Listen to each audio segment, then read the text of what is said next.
A married couple has lodged an allegation stating that some unidentified miscreants intercepted their vehicle and assaulted them while they were traveling to the Udaipur Tepania hospital. The incident occurred in the Udaipur area. According to sources, married couple was traveling to visit the Tepania hospital for a checkup on their child's health. Meanwhile, some unidentified assailants stopped their car. They allegedly believed the couple's belongings contained a Yava tablet and they injured one of the passengers with a brick. The injured person has been identified as Samit Das. This incident has caused a stir in the area.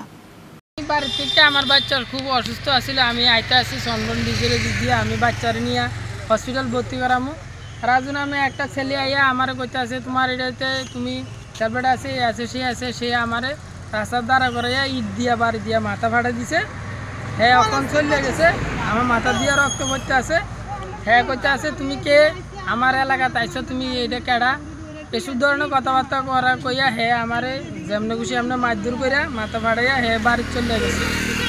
তুমি কি আরে চিনো আগে থেকে? না আমি চিনি না। আগে থেকে কোনো ঝগড়াঝাটি? কোনো ঝগড়াঝাটি কোনো কিছু আসিল না। আমি আমার বাচ্চা আমার বউ লইয়া যাইতে আসি